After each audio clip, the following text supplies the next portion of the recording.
This course is presented to you free of charge by TTJ Tech Services of www.ttjtech.biz and by Stir It Up of www.stiritup.com. And remember, stir is spelled with a U, not an I, so that's STURITUP.com.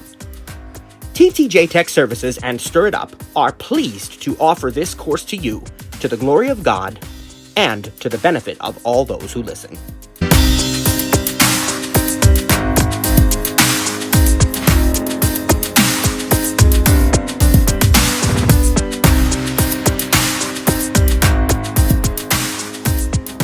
Welcome to Voiceover In and Out session number 3, and we have been talking about the fundamentals. We've been talking about the basics, just these predictable patterns, and how that if we can learn a few of them, we can navigate pretty much any app, any website.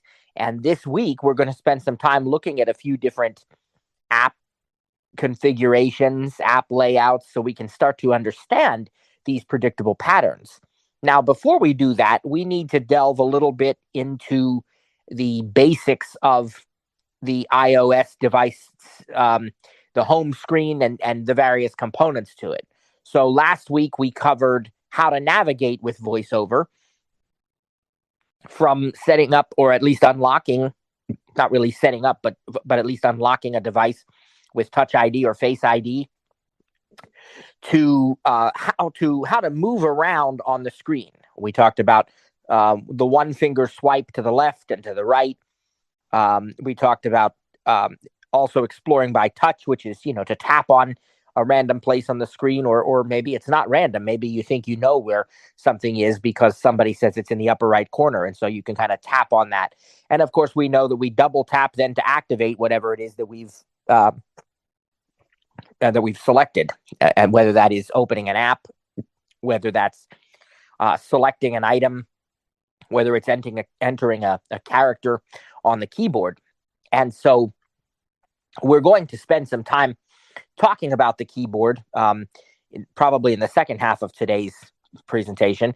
I want to remind you that in next week's sessions, next Wednesday will be our first skills experience lab, and that is going to be the 18th. So it's the same time as usual, same link as usual. Nothing really changes in that regard. It's just the format of the session next Wednesday, the 18th of October, will be our first experience lab. We're very excited about it. In the meantime, we've got lots to share with you. We also talked last week about the rotor.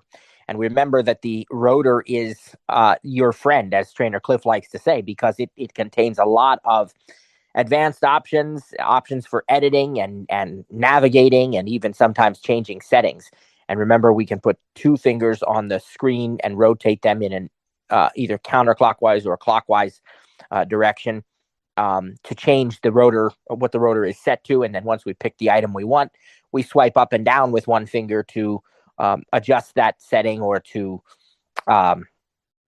move by what we have the rotor set to. And we said that the rotor is context aware, and that it is dynamic, so it changes depending on what you're doing. And we talked about how the rotor is always there. It's always set to something, even if you don't realize that it is. It's always doing something. When you swipe up and down with 1 finger, you find out pretty quickly what it is doing. So that's kind of a review of where we were and where we left off. And we'd like to begin today by introducing you to the various areas of the home screen, because we've spent some time now unlocking our device. We remember what that sounds like. 2:38 p.m. And then we know we put 1 finger at the bottom, we hear a little sound, and then we swipe up, and that takes us home. 55 So now we are at the home screen. The home screen is sort of our jumping off place where we will begin. And it's also what we return to after we leave an app, right? That is the home screen. The home screen has all of our icons, all of our apps that are installed. Apple ships a good many. And then, of course, you can download many other apps from the App Store. And we'll talk about that later. So when it comes to the home screen, excuse me, you can think of this as being divided up into several areas.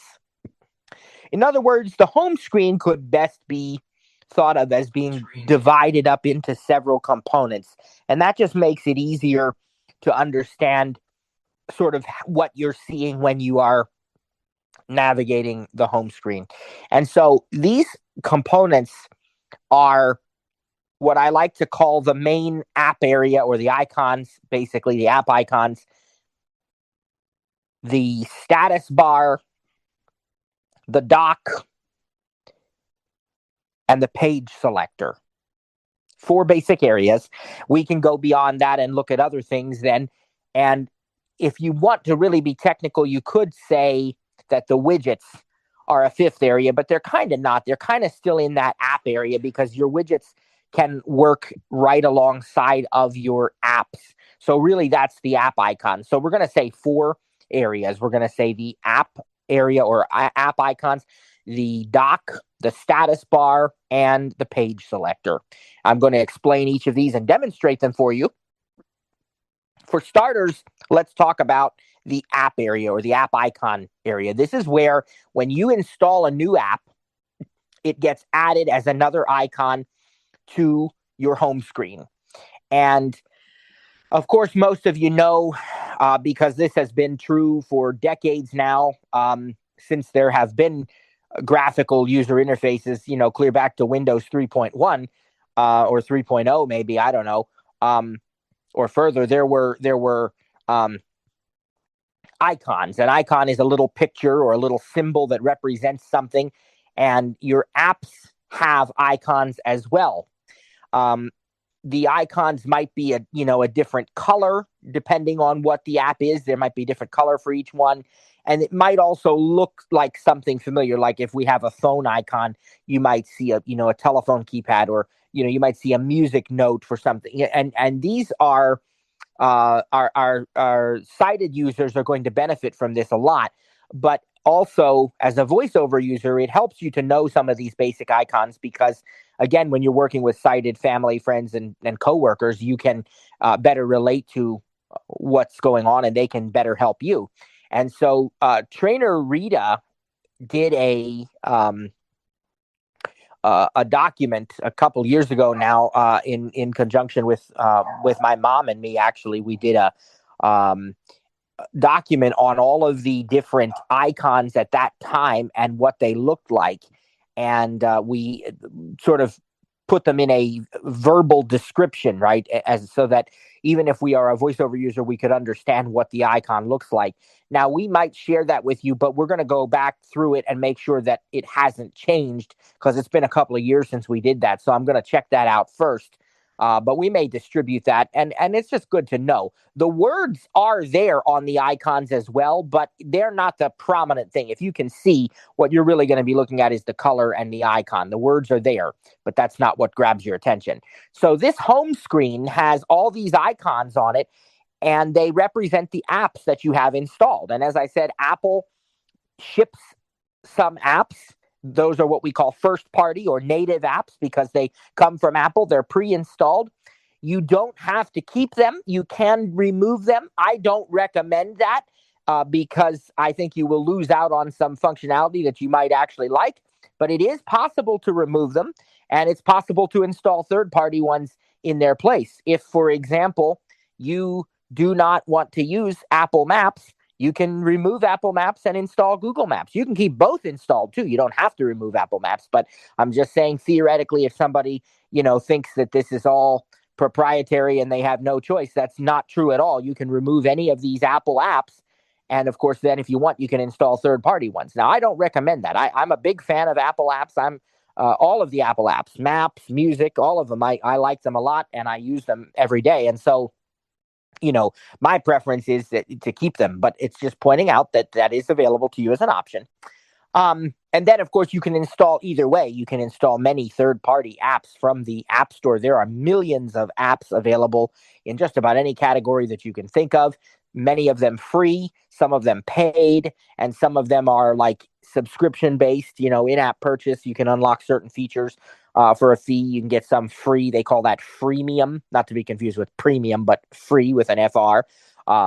And so you can install all kinds of apps from the App Store. And when you install a new app, it's going to get an icon on the home screen. And eventually, if you install enough apps, additional home screens or additional pages will be created. And actually, the iPhone by default, I believe, has two. And that's because there are enough Apple apps to go over to that second home screen page. And you can have many. I don't know what the limit is now. At one time, I believe it was 16 pages. I don't know if it still is. You can also organize your apps into folders, but we're not going to get into that today. That's for later. But as you add more apps, when they're needed, new home screens get created or new pages get created. And the home screen app area is set up as a grid of rows and columns. And basically, we decided last week, we looked on my phone and we said we had 4 apps going across from left to right. And then we go down to the next row and it has 4 columns also. And so there's an app at, the first row, first position, second row, first position, first row, second position. You get the idea, right? So that's how these apps are set up on the home screen, and you navigate them either by touching them or by swiping one finger left and right with VoiceOver.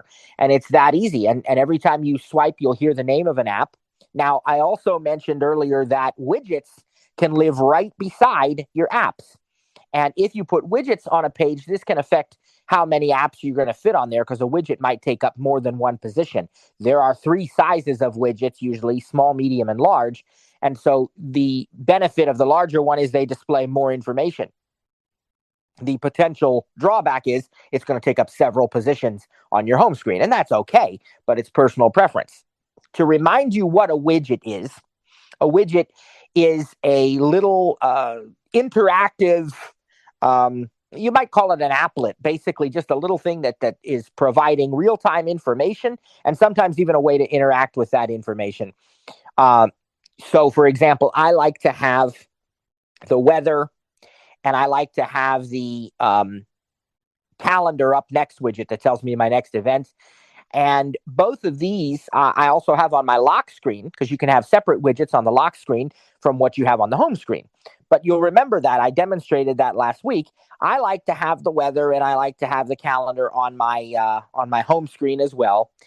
And sometimes other ones, depending on the device. I have different setups, for iPad versus iPhone and so on. And on the iPhone, I actually have a thing called a smart stack. And what that is it's several widgets that are on top of each other. I think I have 6 or 7 in the smart stack, and it automatically rotates depending on what is important. For example, if there is a calendar event coming up, it will automatically show me the calendar widget. And if I have a place to go, maybe coming up in an hour or two, it will show me, directions to that event. If all of a sudden there is, calling for a thunderstorm or rain or snow, maybe the weather widget will appear front and center. If my phone battery is low or my watch battery is low, it's going to show me the battery widget. You can change what widget you're seeing. You can rotate through this stack, but the smart stack automatically gives focus to the one that is at that particular moment deemed to be most relevant. And if nothing is really urgent and pressing at that moment, then you might have a photos widget that displays, family photos and memories, or, if you're watching TV on your Apple TV, it might show you what's being watched or what's coming up next. So there's lots and lots of possibilities with the Smart Stack. So these widgets are in the same place as the app icons. They appear right there on the home screen. And so let me allow me to show you a few examples of this on my iPhone, because what we're going to do is just tap through a few icons just to let you hear what they sound like. And then we will go and we will talk about the other icons on there, the other areas of the home screen. All right, so let me begin here by tapping on a few icons in the app area. And this app area, just so you know, is kind of the majority of the screen. It's sort of the middle, going in all directions from the middle. And the only exceptions are the extreme bottom and the extreme top of the screen. So we'll talk about that. Let's touch just randomly on my screen here, right in the middle. Notes. Double tap to open. Okay, that's an icon for the Notes app. If I swipe to the left, Weather. Maps. I'm on the previous row. Reminders. 2 tasks due today. Double tap to open. Remember, that's what we call a badge. It has a badge count of 2. There are 2 reminders. Clock. 2:49 p.m. Mail. 984 unread emails. Double tap to open. And I go back again. Camera. Photos. So I'm going to the left. If I keep going to the left, I'm going to get to my widgets. Calendar. Monday. FaceTime. 2 missed FaceTime calls. News. Button. Now I'm in my news widget area. Israel goes on offensive. Israel goes on. All right, so that's the widget they're showing me right now. And you notice that if I use the rotor, if I swipe up and down with one finger. Explore image. 2. Wait. Mail. Okay. Sorry, let me get back to that. All right. Norman, Iowa. Now it moved. Now it's showing me my calendar. For all day events. And you see. Next widget. Previous widget. That's a swipe up and down with one finger. Edit mode. Explore image. Activate. Default. Okay, so basically you can move to the next widget that way. If you want to, you swipe up or down till you hear next widget, and then you double tap with one finger. Or the previous widget option, you can choose that. These also have long press menus. Remember, we talked about the long press last week. That's where you double tap and hold, or you can just one finger triple tap. And if you're not a VoiceOver user, it's just a press, a tap and a hold, basically. And so that long press, we said, is so important. It's super important because it often brings up contextual options and menus. And that's no exception here for the widgets and for the home screen app icons. Some of them have more options than others. But for example, if we were to tap on, let's say, the Maps widget, not the widget, but the icon for the Maps app. Maps. Double tap to open. And if we were to long press that.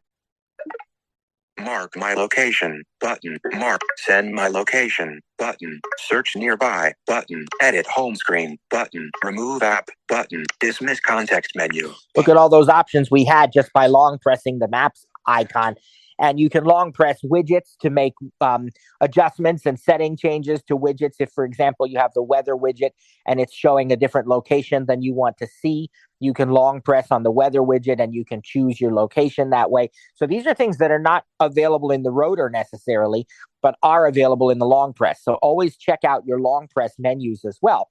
And again, if we want to open any of these, we demonstrated that before. We just double tap on the icon. So if we find home, black and red. There's the home icon, which is the Apple Home app for smart home use.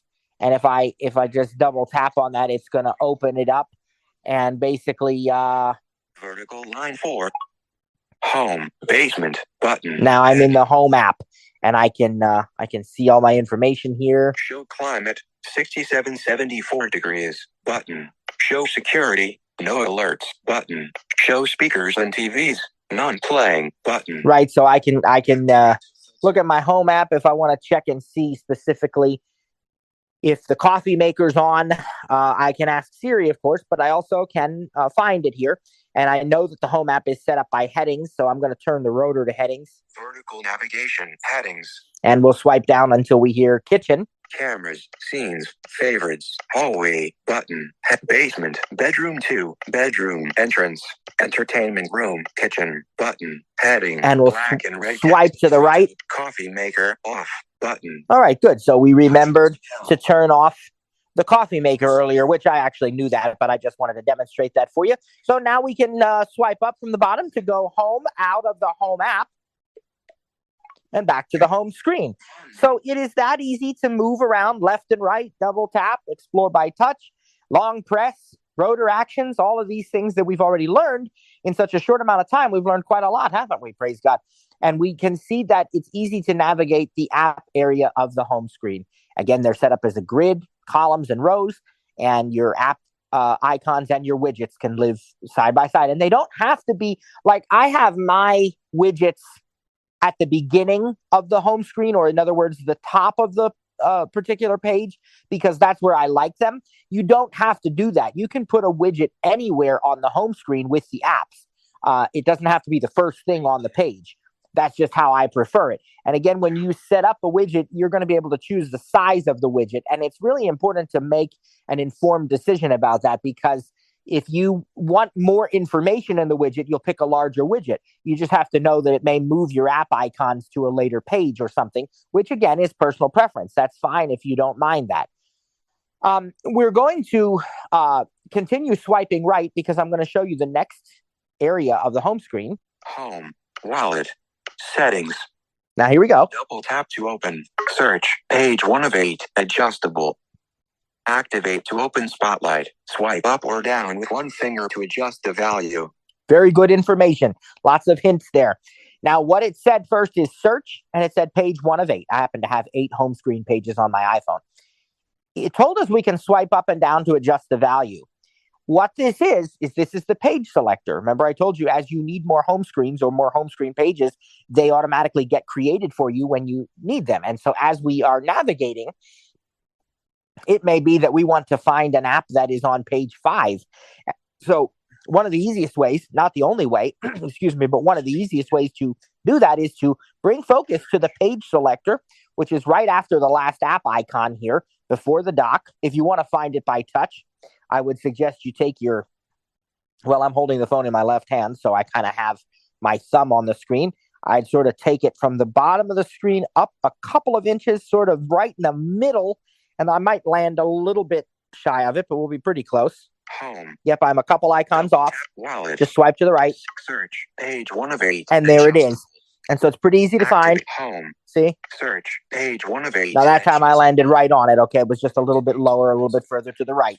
And now what we can do is we can swipe up. I said page 5, for example. So one finger swipe up.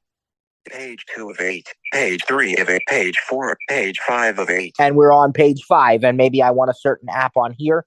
And so I can look at these apps. They're different. Business Suite, Ember, Hilton Honors, Speed Test, Furbo, Universe, Calendly. I have a lot of apps more than that, just showing you a few on there.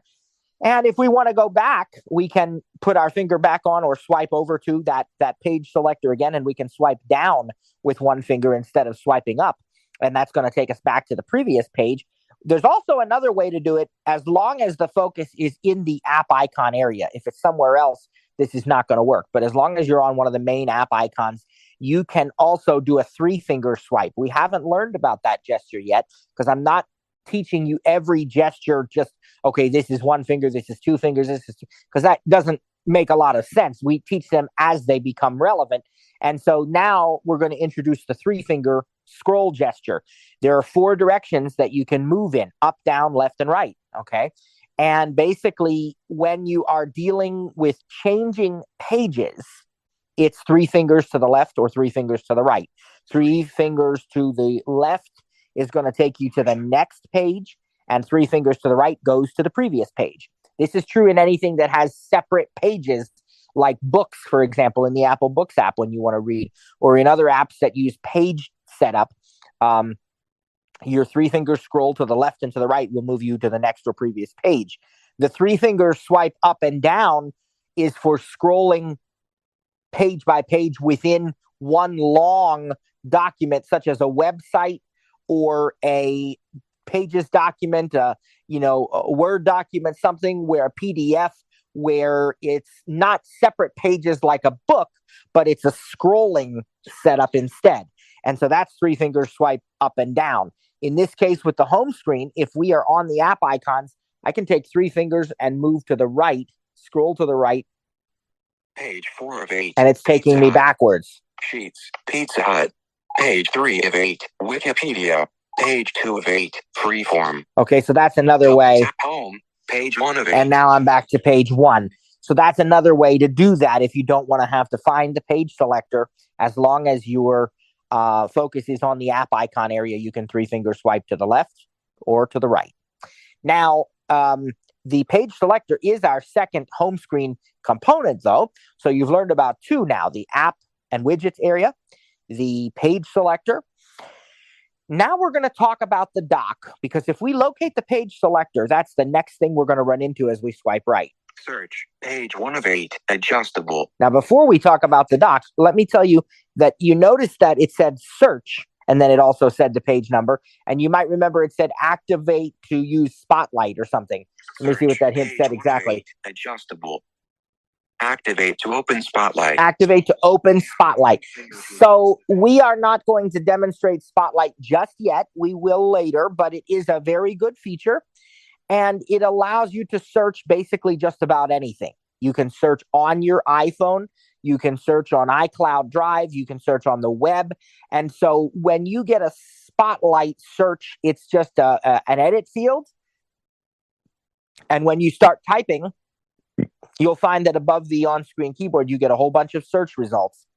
And as I said, it searches everywhere. It searches the internet. It searches your device. So you might search for the name of an app. If you don't have the app, it'll show it to you in the App Store. You might search, for anything you're trying to find. And you can even search, you can even do like simple math problems or conversions. You can say like, 2 gallons to cups, or, something like that. And you can type that in there. There's a lot that you can use Spotlight for. Of course, Siri is another option, and Siri works very, very well. And so you can do that either way. And speaking of Siri, it's getting a little warm in here, so I need to tell Siri to put my thermostat into cool mode. We had heat on. Switch my thermostat to cool mode. Thank you very much. You're welcome. So there we go. Praise God. Now, back to what we were doing. We are able to use Spotlight search by double tapping on that page selector. And that's why it tells us that. So that's what it means when it says activate to open Spotlight. Well, we know what activate means. Remember, I told you, learn the fundamentals and make the connections. It says activate. That means double tap. So if I double tap on this page selector, here it is. Search, page 1 of 8. If I double tap. Activate to open Spotlight. Text field is editing. Search. Insertion point at start. So now I have a search field, and I can perform a search for anything I want. And then just look above the on-screen keyboard for the results. Now, we're going to not do that right now. We're going to go back home, swipe up, and Calendar. I'm back on my home screen. If we locate, once again, that page selector and swipe to the right. Search, page 1 of 8, dock, phone. We heard it say dock. Double tap to open. And then it said phone. And if we swipe to the right. Safari. Messages. 2 unread messages. Music. Double tap to open. So we have phone, we have Safari, messages, and music. What exactly is the dock, and how does this work? Well, the dock is basically a persistent row of apps. When I say persistent, I mean it's the same across all of your home screen pages. No matter how many you have, it will be the same on every page. And so this is often a place where you might think of putting your favorite apps that you use most of all. Apple has taken the liberty of putting the 4 that they consider to be most perhaps popular or important, and it's different on each device. iPad can have way more than 4 icons on the dock, but with the phone, you're limited to 4. Now, basically, as I said, you have phone, Safari, messages, and music. To my knowledge, it is still the same to this day if you set up your iPhone as new under iOS 17. I don't know for sure, but I think it probably is. And that seems, pretty relevant because lots and lots of people use messages every day. Phone, well, it's an iPhone. So, at some point we need to remember with all the other stuff that it does that it's still a phone. So that's good to have on there. So no matter what page I go to, they're the same. Let me show you. So we're right now. Search, page 1 of 8. So if I touch dock, phone, Safari, messages, music. Now, what if we go to page 6? Search, page 1 of 8, page 6 of 8. Now let's look at the dock. Dock, phone, Safari, messages, music. Exactly the same. Tap to open. That's the point of the dock. If you want something to be available no matter when and where you are, then that's what you want to do, is put it on the dock. Again, you can have up to 4 icons on your dock. Now, the dock is at the very bottom of the screen. It's 4 icons across the bottom. So if you want to find this by touch, for example, I know that the messages icon is third, so I'm assuming that's going to be kind of right in the middle. So bottom center of the screen, we'll touch with one finger. Safari. And I'm a little off, but messages. There it is. One unread message. And if I'm off, I can swipe to the left, Safari. to the right. Messages. Okay, but I had my hand in an odd position there. Messages. See, now I landed right on it. If I want phone, very first icon on the left, and the far right one is music. So you can get used to that if you want to find it by touch, or you can certainly swipe to them. And again, we just double tap to open these. We may also have long press and rotor actions as well, so we want to check those out if we think we need to. But those are the 4 icons there on the bottom of the screen. So we've talked about 3 areas already of the home screen, if you're taking notes. We've talked about the app and widget area. We've talked about the page selector, and that also activates Spotlight. We've also talked now about the dock, that persistent row of icons that is always there, 4 icons at the bottom of the screen on every home screen page. Now, I should point out that you are not required to have a dock. You don't have to have icons on your dock if you don't want to. Some people, they prefer to do all folders. I think my son has no dock on his iPhone, if I remember correctly, and just has everything in folders. And so it's personal preference. But that is what the dock does. And by default, it's going to have 4 icons on it. You can have up to 4. So now that brings us to the 4th and final area of the home screen, and that is going to be the status bar. The status bar cannot be swiped to with VoiceOver. You must access it by touch. You can swipe as much to the left as you want, go up as high as you want. You'll never get to the status bar because it must be activated only by touch. Once you are within the status bar, you can swipe between status bar items by moving left and right with one finger, but you cannot get in or out of it by swiping. You have to do that by touch. So I suggest we touch as high up on the screen as we possibly can on the left-hand side. Now, what you hear in your status bar may possibly be different from what I hear in mine, but we're going to show you what types of things you can expect to find and see in the status bar. So I am on my home screen, and I'm going to touch the top left. Let me just pause that from speaking there. Touch the top left of the screen here, and 306. Very high up, and it's a status bar item. And I will let you hear what else it says, because it's status bar item. Swipe down with 3 fingers to reveal notifications. Swipe up with 3 fingers to reveal the control center. Double tap to scroll to top. Now, it's interesting. Apple has left those hints in there, even though that's not how they want us to teach you to access Control Center and notifications anymore. And I will talk about those next. But so I would recommend, unless you have an iPhone 8, an iPhone SE, or something older, I'd recommend you ignore those hints, because that's not really how you do it anymore. They still work, but there are easier ways, and that's not how they tell us to teach that anymore. Maybe they've left them in there because of the iPhone 8 and the SE and so forth. I don't know. But really and truly, the most important one there that you heard is double tap to scroll to top. That is still accurate. Double tap to scroll to top. What that means is, remember I talked about how you can 3-finger swipe up and down on a very, very long, like a document or a website. You can also touch the status bar and then double tap, and it will automatically bring you back up to page 1. What happens with these longer documents or web pages and so forth is that it's not always possible to see the entire document or entire page on the screen of an iPhone. There's too much there that will not fit. And you can get scrolled pretty far down and not realize where you are.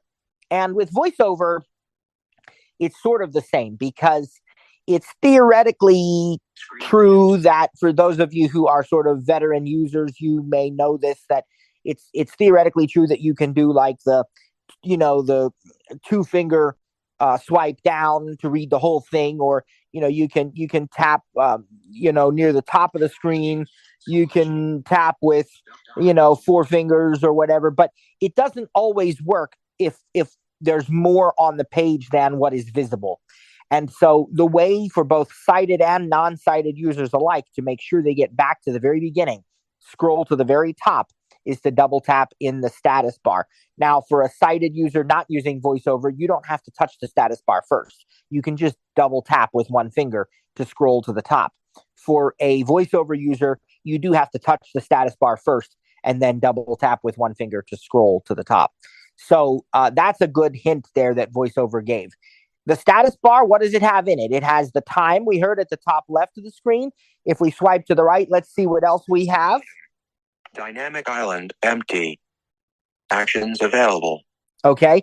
Dynamic Island, empty. If you have an iPhone 14 Pro or Pro Max or any of the iPhone 15 series now, you have the Dynamic Island.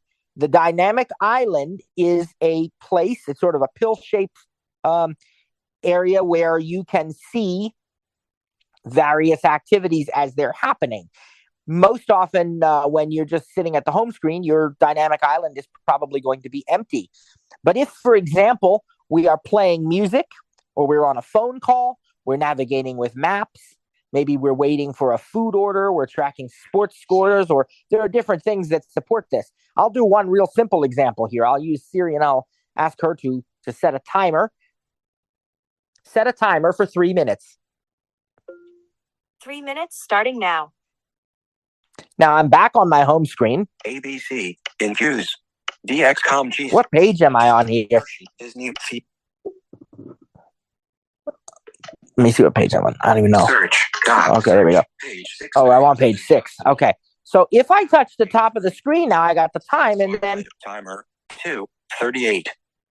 Double tap to open app. Swipe up or down to select a custom action. Then double tap to activate. And you heard it say, double tap to open app. It would bring me into the clock app where the timer is running, or if it's music, it would whatever the app is at the time. And third-party app developers can take advantage of this. So in my dynamic island, I now have the timer. So whatever else I'm doing, I could be working on a document, composing an email, browsing the web, watching TV. But up here, Timer 2:06.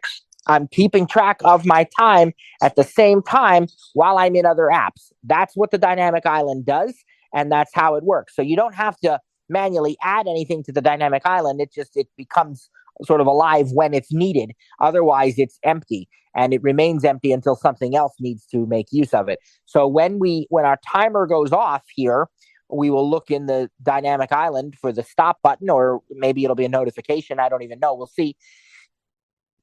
It's coming up pretty soon. Probably have about a minute and a half left. Timer 1:32. Yep, about a minute and a half. So while that's happening, let's show you what else is in the status bar. Home-FEA. My Wi-Fi information is in there. It says I have 3 of 3 bars. Now, you normally have your cellular icon here, but because the dynamic island is in use, you're not seeing all that. But let's 81% battery power, not charging. Okay, there's my battery status at the far right, top right of the screen. So when the timer is done, we will be able to see more of these things in the status bar.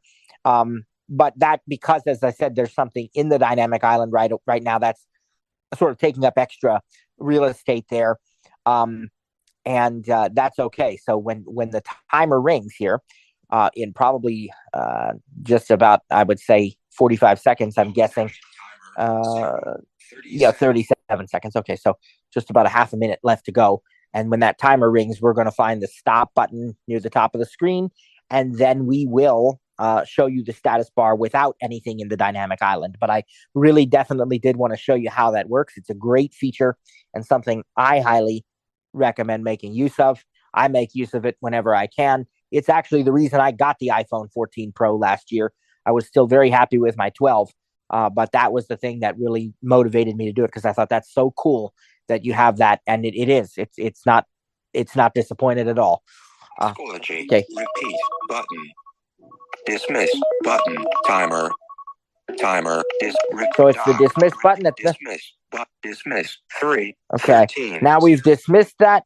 And if I look now, my dynamic island empty. is empty again. Swipe So up. now, Cellular 3 of 4 bars. Signal strength. Home dash F 80%. 80. all right, so there's now you have a cellular icon, 3 bars, Wi-Fi 3 bars there. And sometimes you'll see other things in the status bar when an app is using your location. You'll see location tracking in the status bar. If you have your microphone or camera in use, you'll see that in the status bar. There are different things that you might see. Sometimes if you open one app from another, like if you use the mail app and then there's a link and you tap on that link and it opens you up in Safari, then there'll be an icon there in the status bar that says like return to mail. So you can quickly jump back to the previous app that you were using.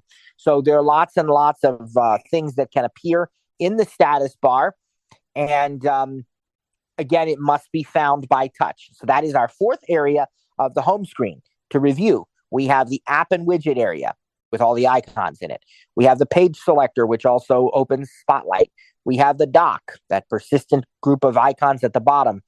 We have the status bar at the very top. And those are the main areas, my friends, of an iPhone's home screen. Everything sort of fits into one of those categories when you're on the home screen, where it's located. You know, if we tell you to touch the status bar or, you know, this or that. Now, there are a few other things that we want to explore related to the home screen. And the first one is Control Center. We want to talk about Control Center, notifications, and app library yet while we're still talking about the home screen. Now, you remember the gestures that we learned, which involve swiping up with one finger from the bottom of the screen to go home. We place a finger at the bottom. If we're a voiceover user, we need to place it first and hear that first initial blip sound and then swipe up to the second blip sound with also a little bit of haptic feedback. And that takes us home. Then we lift our finger and we're good to go. Well, there is a reverse gesture of that. It's swiping down from the top. Same deal. Place your finger at the top. And I'm going to do it at the top right corner. You should be able to do it from either corner. But if you are a non-voiceover user, you don't have to worry about the little blip or anything. You just swipe down from the top right corner to open Control Center. Control Center gives you access to a lot of hardware controls and some software features. You can add or remove things from Control Center by going to Settings. And basically, I'm going to show you a little bit of what that sounds like. One finger at the top. Swipe down to the second sound here. Control Center, airplane mode, switch button off. Now, double tap and hold to show more controls. Double tap to toggle setting. You heard two very important hints there. Double tap to toggle setting. So if we just double tap, it turns airplane mode on or back off. And you also heard double tap and hold to show more controls. That's the long press gesture. You're going to get additional options when you do that. And there are many things in the Control Center. I'm not going to take the time to talk about everything. Trainer Rita has a document on that as well with a lot of the controls. But again, you can add more under settings. But I'll just show you the kinds of things I have here. Cellular data, switch button on. Well, that's always there. Wi-Fi, home dash. And that is what my Wi-Fi with switch button a toggle to disconnect me. Double tap and hold. When you look at Wi-Fi and Bluetooth here. Bluetooth, 2 devices, switch button on. These are double tap and hold to show. Okay, these are not actually going to turn off Wi-Fi or Bluetooth, but they're going to disconnect you from all the devices, and you can reconnect by turning it back on, or it will automatically reconnect at a certain point. Like if you restart your phone, or I think it's like 6 a.m. the next day or something, it reconnects you. If you really truly want to turn Wi-Fi and Bluetooth off, you have to either use airplane mode or go into your actual settings and turn them off. All right, let's see what else we have. AirPlay audio button. All right, AirPlay audio. If something were playing right now on my iPhone or my HomePod or my Apple TV or my watch or any of these, it would show up here. But AirPlay audio is going to let me choose a different speaker to play through. Media controls. iPhone, Rain 520. Previous track. Play button. Next track button. So we have actions available. Playback controls here with what's playing. I don't even know what that was, but Lock rotation, switch button, off. We can Double tap to toggle setting. turn on a portrait lock so that no matter what way we move our phone, it doesn't go into a different orientation. Landscape, we're not even going to get into that right now. Screen mirroring, button. And screen Double mirroring. tap and hold to show more controls. Actions available. So that lets us use our Apple TV to display the video and audio from our iPhone. Brightness, 53%. Adjustable. That's a slider. Swipe up or down with one finger to adjust the value. Actions available. I want to point out, it tells us actions available, but look where the rotor is. If I go away from it with a 2-finger rotation to the left and then back to it with a 2-finger rotation to the right. Vertical navigate, adjust value. See, adjust value. If I go again to the right, Actions. now I'm on actions, and my actions. Open controls, activate, default. So really, I could long press to get those controls, but I'll go back to action, go back to adjust value because that's where I am by default. And that's where I can swipe up with one finger to raise or increase the brightness and swipe down with one finger to decrease it. Let's see what else here. Volume, 100%, adjustable. That's another slider. Swipe up or down with one finger to adjust the value. Selected. Focus, do not disturb, button. That's our focus mode. I'm in do not disturb right now. Accessories and scenes you add in the home app will appear here.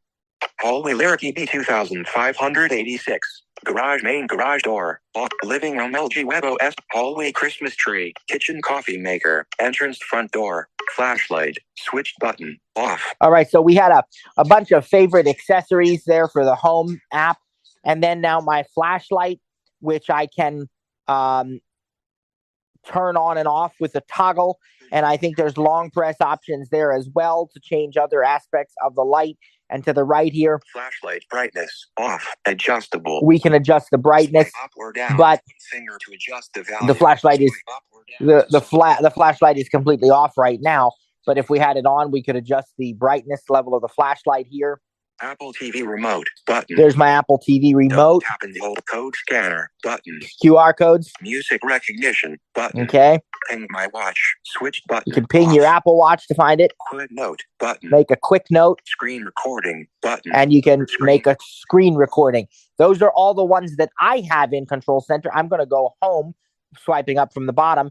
But there are other things that you can add, and certainly you could remove some if you didn't want all of those. Those are the ones that I've picked. Now, some of them cannot be removed, like your airplane mode icon and things of that nature. If we wanted to talk about yet another gesture, we have not learned this yet because we haven't needed to. But instead of placing one finger and swiping up to the second blip sound, you can swipe even farther, and there will be a third blip sound. And basically, for non-voiceover users, you just swipe further and pause for a second and then lift your finger. But for a voiceover user, you're just going to keep swiping past that second sound to the third one. Now, if you do this from the bottom of the screen, it brings up the app switcher, which shows you the apps that are running. It is not something you need to do on a regular basis. And there was an old myth that got started somewhere that the people used to say it's very important to go into the app switcher regularly and close your apps. And that could not be further from the truth. There is absolutely no reason to ever do that unless an app is not performing as you expect it to. And then and only then should you go into the app switcher and actually force quit that app. And even then, I wouldn't do all of them. I just do that one that is being affected. There may be one or two other sort of use cases where some people may choose to force quit an app. Some people don't like to leave GPS apps running in the background because they think that they'll continue operating and use a lot of resources. And this is only partially true because they will stop also if properly designed. After a while, they're not going to keep navigating or anything in the background, but you can force quit those and that sort of thing. But really and truly, unless an app is glitching, as they say, you don't need to ever go into the app switcher to force quit apps. But it is a quick way to get back to an app you've used recently as well. So that's your swipe up farther from the bottom to the third blip sound. And it goes something like this. App switcher, messages, active, home, active, app store, active.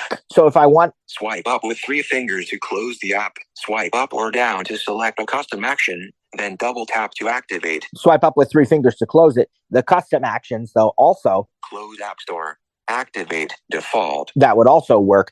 But I can also just double tap to activate when I'm on the activate, and I can open this app back up. So it's a quick way to get back to another app. Location tracking on. And you know, now you heard it started location tracking. That's in the status bar. Get ready for Warcraft. And I'm now in the App Store again, okay? And if I go back home, that's as simple as that. So that was the app switcher. The reverse of that gesture, which is from the top, if you swipe down to the third blip, is going to open your notification center. Notification center, 3:24 p.m. Now let's swipe to the right here. Weather, 50s, calendar. We have our widgets. Clock, alarm, notification center, heading, clear, notification center, button. We can clear everything. While and do not disturb, the weather channel, mail, sheets plus 1 more, button. Activate to expand. So I can expand that to truly see what happened while I was in my do not disturb focus. The weather check. While and do not collapse. While and do not disturb, button. Clear. While and do not disturb, button. All right, let's see what there is. The weather channel, now. Set your alarm early. Skywatchers may want to get up early tomorrow. Here's what's on tap for viewers. Interesting. Attachment. Interesting. Button. Mail, grouped. 7 minutes ago, X. Now that's a group. Mail is grouped. That means there's more than one notification from mail since I last checked, and I could double tap to expand that group and see what's in it. Sheets, 13 minutes ago, fallen leaves. Get a free fall shake. Crush your cravings with any Philadelphia cheesecake shake for free with any delivery order. News, 17 minutes ago, Fox News. All right. Now, here's the thing that I want you to understand about notifications.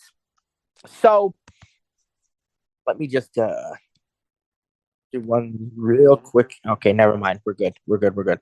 All right. So anyway, here's what I need you to understand about notifications. Notifications are actionable, which means that they all support some sort of action. And for a long time, people, especially people in the non-sighted community, but really a lot of people, both sighted and non-sighted, did not understand this. And what they would do when they got a notification is they'd either just swipe it away, which is the equivalent of what Voiceover calls dismiss or clear, or they would do nothing with it and they'd just build up a ton of notifications and never really do anything with them. And neither one is really necessary because all notifications are actionable. So when I get a notification, I can long press it to decide what to do with it. For example, here's a news article. Sheets, news, 18 minutes ago. And it's about the horrible stuff that's going on over in Israel right now. So what I'm going to do is I can double tap this and open the news app if I wanted to read it right now, but we don't want to do that because we're having class right now.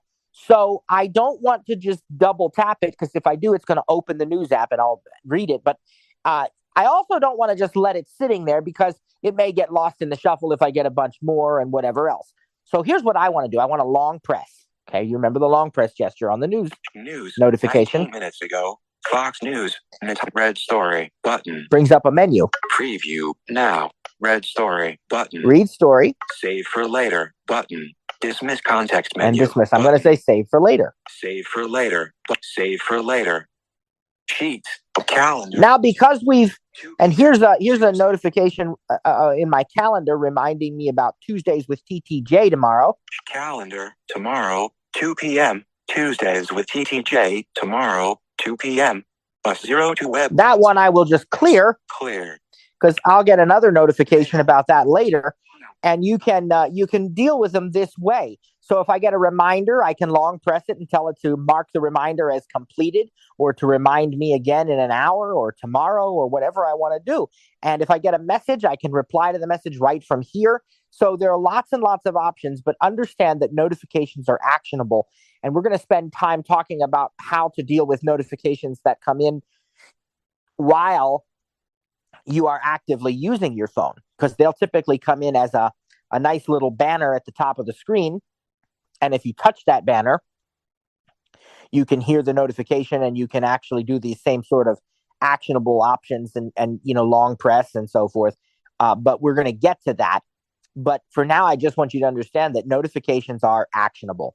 Now, when do notifications appear in the notification center, which is where we are right now? Let me go ahead and get out of it, by the way. Let me swipe up from the bottom.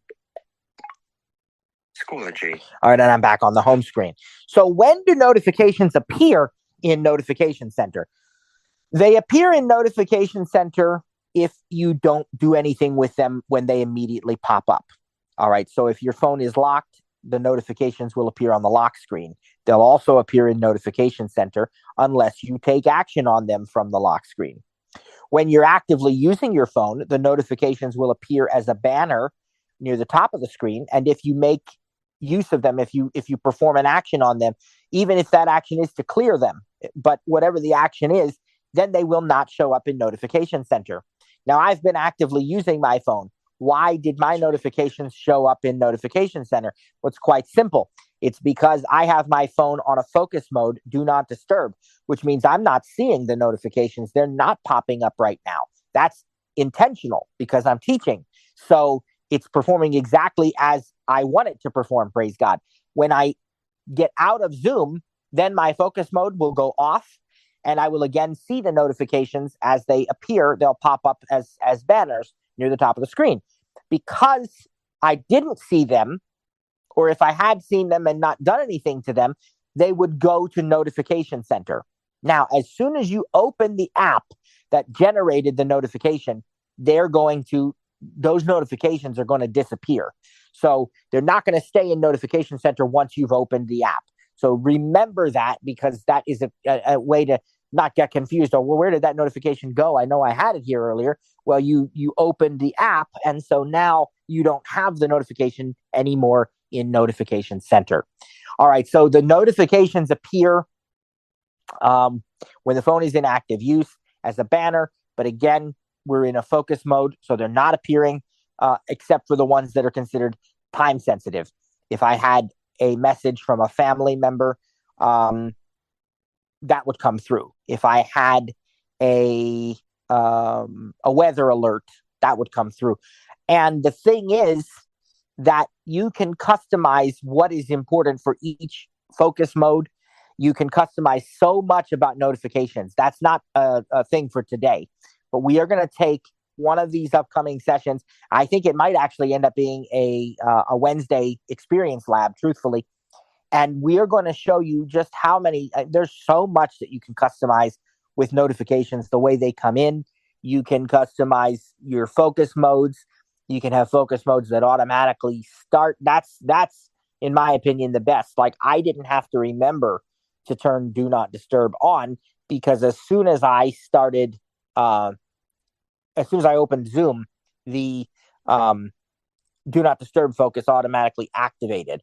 Now, technically, I could have made a work focus for when I was in Zoom so that, I maybe could get messages from the other instructors and so forth. But quite honestly, juggling messages while I'm trying to teach is not the easiest or most productive thing in the world. So I've just always gone with the Do Not Disturb focus for while I'm using Zoom, and there are other apps that I have set to trigger that as well. If I use the voice memos app, because while I'm recording, I don't want to be interrupted, or if I use the TV app, while you're watching a movie or a show. So there are different options, and you can have different lock screens and home screens even for focus modes. You can always have your app and people exceptions, and things that will get through no matter what. Or you can have apps that always deliver the notifications quietly. so they just go right to Notification Center and they don't appear as banners on the top of the phone. There's so much that can be customized with this that it really takes you exploring it yourself. We will try to do an experience lab with some of this, but really you need to go to settings and notifications, and you need to go to settings and focus. You need to play with both of those and see what all of the options are for them, because it is just unbelievable how many things. And focus modes can be toggled automatically, not only by when you open an app, but also when you arrive or leave a certain location. When you a certain time of day. There's so much that can be done with this stuff. And so I would highly encourage you to play with it. But that is how you get the notification. So let's review. Let's go back and just review what we did here with these gestures. So we talked about the control center, which has your hardware controls and some software ones you can customize. And that is found by doing a one finger swipe down from the top, either left or right corner of the screen. If you're a VoiceOver user, you're going to place one finger at the top until you hear that blip sound, and then swipe down until you hear the second blip sound. Exactly the same as the go home gesture, except it's from the top down instead of from the bottom up. We also learned that there is another more extended swipe gesture, which involves sliding the finger to a third blip sound. And that means swiping even farther up or down. And for a sighted user, you just swipe further and then pause for a moment and let go. Now, these, if you go from the bottom up to the third blip, it's the app switcher. Remember, we said there's really no need to do that most of the time, at least not for force quitting your apps. You might want to use it just to quickly get back to an app you recently used. You may want to do that, but that's how you get the app switcher. And then the reverse gesture, touch the top and swipe down to the third blip sound. That's your notifications. Remember that notifications by default are grouped. So if I get 12 emails since the last time I checked my notifications, there's going to be a group of mail notifications. They will not appear separately unless I double tap on the group to expand it. You also will find that your notifications are actionable. So if you double tap a notification, it opens the app that generated it. If you long press on a notification, it gives you real-time actions that you can perform, like I did with that Apple News story. I didn't want to read it right now, but I did want to save it for later. And so I long pressed on the news notification and I said, save for later. News is an interesting app, by the way, because it does group its notifications by default, but it groups them by news channel. So I might still see 6 different news notification groups in Notification Center, and one of them might have 8 notifications under it. But it's because I will get a different group for CNN, a different group for Fox News, a different group for MSNBC, a different group for Wall Street Journal. You get the idea. So each one of them has its own grouping in Notification Center. We also talked about how when we're actively using the device and it's not in a focus mode, or if it's an exception to the focus, it will appear as a banner near the top of the screen. And we said that you can touch that banner and it is near the top middle or top left. You can touch anywhere sort of near the top of the screen below the status bar, and you will hear the notification spoken to you. And then if you want to, again, the same things apply. Double tap to open the app, long press to find contextual, actionable options like dismiss and like mark as complete for a reminder and like save for later as a news story. Now, if you want to, for those who are already familiar with VoiceOver settings, in verbosity settings, you can adjust how VoiceOver handles notifications too. Is it going to speak them automatically, or is it going to wait for you to touch the little banner to read them to you? And is it going to speak them even if the ring switch is set to silent mode, or is it going to honor that silence mode, and is it going to not read them unless you touch them? So there are all different ways that you can customize how VoiceOver specifically reads your notifications as well. And for our more comfortable users already, that's under settings, accessibility, VoiceOver, verbosity, and then system notifications. You also can have different sounds for many notifications. And specifically, Apple lets you customize under settings and then sounds and haptics things like your new messages, your email sent and received alerts, your calendar alerts, reminder alerts. There's a few different things, airdrop sounds, I think, that they let you pick new voicemail, and you can pick what those things sound like from a list of Apple tones, or even ones that you buy from iTunes, or custom ones that you make yourself. And so you can choose what sounds you want. Now, there are some apps that will just use the system default. And then there are other apps that let you pick a sound for their notifications too within the app itself, or they'll have a custom sound. For example, one of the apps that you heard me get a notification from a few minutes ago is the Weather Channel. Now, you didn't actually hear the notification come in because I'm in a focus mode, but the Weather Channel has its own unique sound. And so some of you are hearing it in your head right now because you use that app and you know exactly what I'm talking about. It has a custom sound that the Weather Channel people have added to that app. By the way, the only reason, in case anybody's curious, I actually really, really like the Apple Weather app, and I find it to be the most accurate of any of them. The only reason I even have the Weather Channel app is because it goes to a 14 or 15 day forecast instead of a 10-day. And I like one that if I ever want to see further out, I can do that. So I just have that there for that. But really, the native Apple Weather app gives me everything I need, including, rain alerts, snow alerts, severe weather alerts, all those things. So I really, most of the time, use the native Apple Weather app, in case anybody was wondering. But that's the reason I have that other one. I like the Weather Channel app, especially when I'm getting into like spring, because here in Pennsylvania, spring is interesting. You can have, a day where it's in the 80s and then the next day won't get above 50. And I like to see where it starts to get warmer. I like to look forward to that. And sometimes that requires going out about 2 weeks to see where, that warmer day is. So that's why I got the Weather Channel app, if I'm being honest, because I just wanted an app that went a little further in the forecast. But that's not what I typically use. And I don't find it to be as accurate as the Apple Weather app. So anyhow, that was a rabbit trail. I apologize, but I just wanted to share that in case anybody was wondering.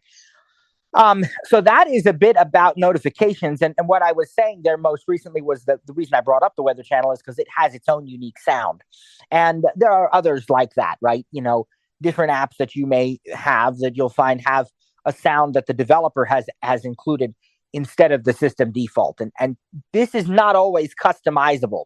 So if it's going to be customizable, it's going to be found in the app itself in most of those cases, unless it's under settings and sound and haptics. But that's pretty much just the default ones that Apple lets you choose. There is also, if you go under settings and notifications, some of the apps under there let you customize notification sounds that way. And one I'm thinking of in particular is Mail. So if you go to settings and notifications, you'll see the list of all your apps. You go to Mail and then scroll all the way down to customize notifications. That lets you pick a different sound for each email account, for VIP email, for mailboxes. So there's all kinds of customizations to the sounds that you can do for Mail. And that is neat because if you really want to, you can have a different Mail sound for every account, which is, sort of like having a different ringtone or text tone for somebody too, right? Same sort of idea as that, I suppose. Not quite, but kind of the same thing. Now, we are going to show you one other thing here, and then we're going to get some comments from the instructors and possibly take a little break and come back and do a little more teaching. We'll see where the time is and the Q&A and everything. But I want to show you the app library. And the app library is something we have not talked about yet.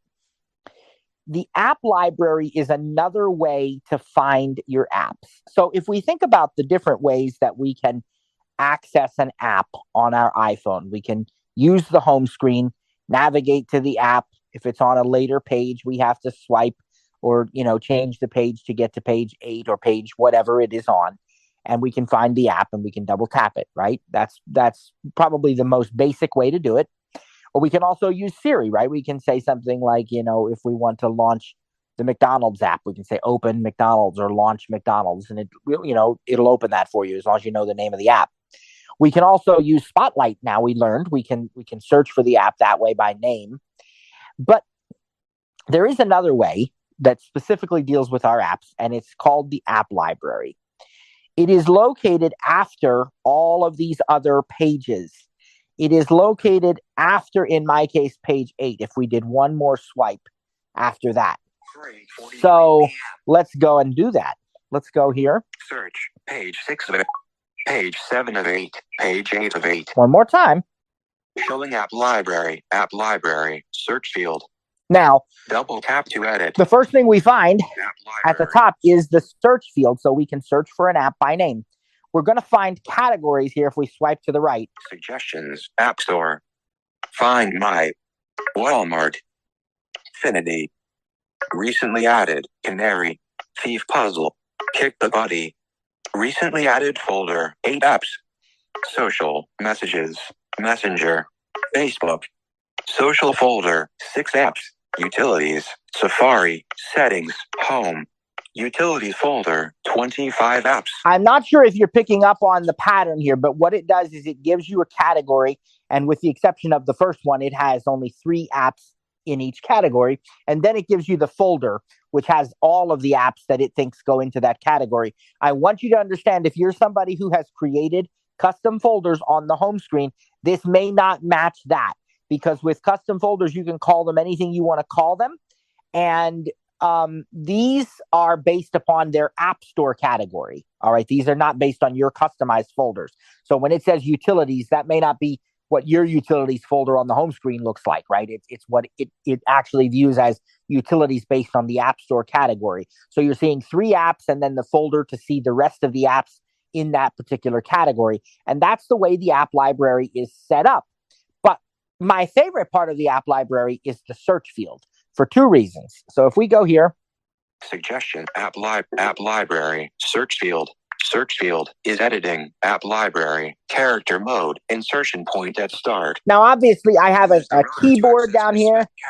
See, there's the keyboard. I don't have to demonstrate that to you. I think that's common sense. I could type the name of an app and it would show the search results above the keyboard on the screen, and I could double tap one to open that app. So that's pretty self-explanatory. But my favorite part about the search field is that when it's open like this, once you've double tapped it, if you go back up to it, search field is editing, app library, character. If we swipe to the right, cancel button. Now there's cancel, so we can get out of it, but let's keep going. Let's not cancel. Section index, adjustable. All right. Swipe up or down with one finger to adjust the value. We'll come back to that in a moment because that's a new kind of control we haven't learned about yet. But go to the right. ABC. Okinator, Amazon Alexa, Amber, AMC Theaters, Amtrak. What you're seeing, excuse me, sorry about that. What you're seeing is an alphabetical listing of every single app that is on this device. You have to access this from the search field and swipe to the right. But this is an alphabetical listing of every single app that is installed on this iPhone. And if you don't know how else to find an app, that is the way to do it. Now, this brings us the opportunity to learn about a new type of control called a section index. Normally, this appears at the far right side of the screen, and for sighted users, it looks like it actually shows the letters of the alphabet. For us, we one finger swipe up and down on it, and it's a quick way to jump, like in this case, in the list of alphabetical apps, or in, for example, your contacts. So you have all the names alphabetically, and we want to quickly get to the letter M, for example. So here, Amtrak. Go back to the left. ABC, A, heading, section index, adjustable. We're going to swipe up or down with one finger to adjust the value.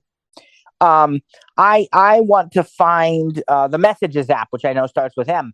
So I'm going to swipe down with one finger until I hear M. B, C, D, E, F, G, H, I, J, K, L, M. Selected. Now, touch the upper middle of the screen. Magnifier, mail, maps, Marriott, Max, McDonald's, measure, meet, messages. And there it is. So now I can double tap. So that is how easy it is to use a section index. It just is a little representation of all of the letters of the alphabet, and each swipe with one finger takes it to the next letter. If you swipe up instead of down with one finger, it will take you back to the previous letter. So if I find that section index again, Adjust L. swipe back up. K, J, I, H, G, selected, Geek Bench 5, Now, Go Noodle. Now we're on the G's. So that is how easy it is to use the section index. I'm going to cancel out of that. And that is what the app library is like. It's a quick way to be able to easily find your apps. When you're done with the app library, you perform the go home gesture, swipe up from the bottom. It's going to take you to the last page of apps that you have.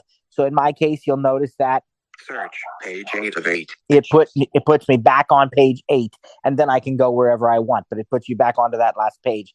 Now, the app library, if you go to your settings, you can actually customize the options on your iPhone so that apps that get installed do not get installed to the home screen, but only go to the app library if you want. So that's another choice that you have as well. So there's a lot that this app library brings to the table. It is available both on iPhone and iPad, and it's a good thing to know about. So that is an overview of the app library. And of course, more extensively than that, that is an overview of the home screen and all of its various components and how to navigate it and the control center and notifications. And we've just covered so much already. All right. Well, I think if I look at the time here, I think that we should take some questions. And then on Wednesday, we will go on to some other things. We're going to cover typing a little bit on Wednesday, but not the real advanced editing yet, not the typing modes and so on. We are going to get to those, but not quite yet. We're going to show you some apps on Wednesday and some different patterns, like apps that are tabbed versus apps that are lists and so on. So Wednesday is going to be a lot of fun, a lot of, again, packed agenda again. But for right now, I want to go to questions in just a moment. I do want to cover two other things real quick. I talked to you about all of the pages of the home screen and how if you go beyond that page, last page, there's the app library. Well, if you go back one page prior to your first page, there's also a thing called the Today screen or Today view, which is really a collection of widgets. And it's just another sort of way of accessing your widgets rather than having them on the home screen, or even if you do, it's just a sort of an interactive page. And if you get to that and you don't want to be on it, again, you just do your go home gesture. So I did want to mention that. And the other thing I want to teach you very quickly is another voiceover gesture, and then we're going to go to questions here. The other voiceover gesture I want to teach you is what is known as the magic tap. I am pretty convinced that it was the user community, the community of voiceover users, who actually came up with that name Magic Tap, and then Apple liked it so much that they adopted it, because I don't remember Apple ever referring to that as the Magic Tap when it was first created. But I saw, lists like AppleViz and stuff, and then all of a sudden now Apple's using the word Magic Tap. And so sometimes I think it's one of those things where fiction almost seems more real than reality. It's like I always tell the story of the flight director during the Apollo missions, especially Apollo 13.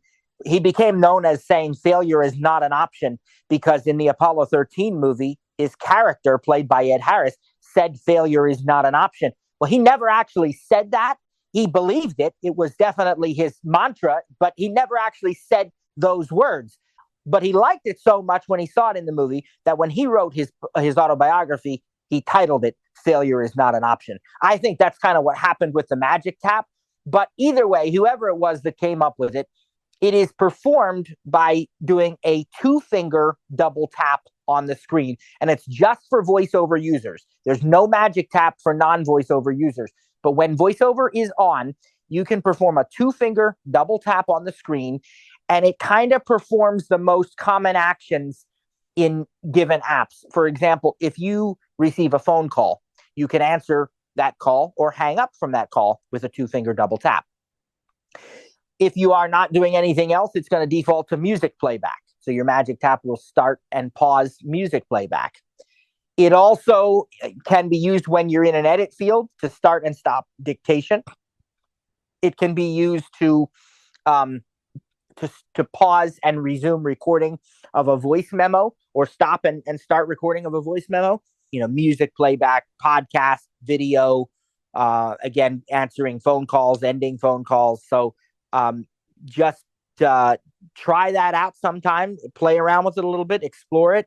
Again, it's the magic tap. It's a two-finger double tap, and it only works when VoiceOver is turned on. Okay, well, I think we'll take some questions. I have two perhaps minor things to comment on. The first one is that I tried to practice with the rotor, and in my SE iPhone, I discovered that there was a sound, which a deep sound, which I assume is a rotor. I discussed that with a friend who's usually a secret follower of these courses, and she told me that you don't usually get a sound when the rotor is activated. So I pose this question to you. The other point is you're obviously and correctly referring to later models without the home button. Now, are gestures like get into the control panel, or the app switcher or a library done in the same or with different ways in older models like the SE, which have the home button? And perhaps if you could, if it's all different, would you perhaps make a reference for all of us who have still a device with the home button? Related to the rotor and sounds. Yes, you do hear a sound when you turn the rotor. It's like it's kind of like a dial turning, quite frankly. It's a little electronic clicking. That's assuming you didn't turn it off. Right. Okay. Right. But there is ways. I mean, VoiceOver has a lot of settings now where you can enable and disable sounds. Like for me, for instance, there's a sound when you swipe, flick, drag, whatever you want to call it, when you're swiping across the screen, that VoiceOver makes a sound, and that sound has annoyed me for the longest. In iOS 15, Matt, they put that option in there where you could customize them sounds. I haven't heard that sound in 2 years. I forget that it's a real sound until I turn on one of my kids or my wife's phone, because they don't customize their sounds. But when, of course, they mess them up on their phone, they give me their phone to fix it. And then, of course, when I turn VoiceOver on, them sounds are there. If what you're hearing is more like a ding, like a bing, like that, and then you don't hear anything happening, then what that means is that the phone is interpreting the gesture as a two-finger swipe to the right or left instead of a rotate. So if that's what's happening, if you're just hearing like a one pitch, like a ding sound, and then, well, I can just demonstrate it for you. Why am I trying to emulate it when I can just do it? So if this weather 56 get this degrees volume up here. Screenshot button, Cash App. Okay, if this is what you're hearing, let's see. Yes, I was doing that, and okay, that's what you're hearing. The sound. Okay, so that means that it thinks you are not rotating, but you're just swiping two fingers to the right or to the left. And that is going to mean probably trying to twist your wrist a little bit more as you do it, or twist the other hand. Like, remember how we talked last week about needing to have some leverage where the phone can almost rotate on a point, like, so that it really is clear that you are rotating and not swiping to the right or left. When you've got a model with a home button, if you just press the home button once and it opens your iPhone, it brings you to your lock screen. You press the home button again, it opens your main screen of apps. If you double press the home button, it will open the app switcher, and then you could take action with a 3-finger swipe up to close each open app if you want to do that, or swipe to an app and then 1-finger double tap to open it from the app switcher. If you long hold on the home button with a that button, you should bring up Siri. And also the side button should bring up Siri still on a model with a home button. But these phones are eventually going to be phasing out these home buttons. One modification, because I love correcting you. I know you do. I know you do. It's a minor one, but yeah, somebody might say, well, she didn't tell me that this is gonna happen. When you push the first time, yes, it opens your, it wakes your phone up pretty much. The second time, you said it would take you to your home screen. That's assuming you don't have a password enabled or Touch ID isn't enabled. So if you don't have Touch ID enabled or set up, then it's going to ask you for your password if you have one set up. Once you do that, then it'll take you to your home screen. Yeah, I'm finding still a lot of visually impaired people are disabling that passcode.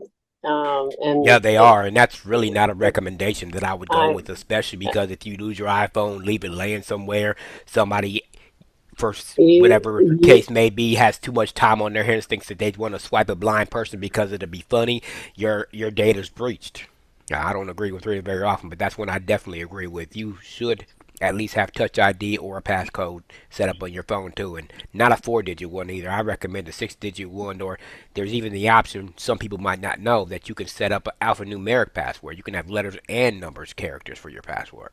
Just to finish up with what Takis was asking about as well, with those gestures for home buttons, to get to Control Center and Notification Center, you have to first touch the status bar if you have a home button, and then once you've touched the status bar, to bring focus to it, you're going to swipe 3 fingers either up or down. 3 fingers up for Control Center, 3 fingers down for Notification Center. And that's what we had talked about earlier today. That is still in the VoiceOver hints, and is the only devices that needs to be on as the older iPhones that have home buttons. So, all right, well, take care.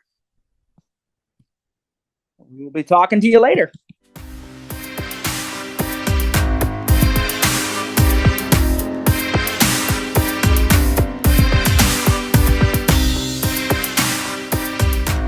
We'd like to thank you again for joining VoiceOver In&Out 2023.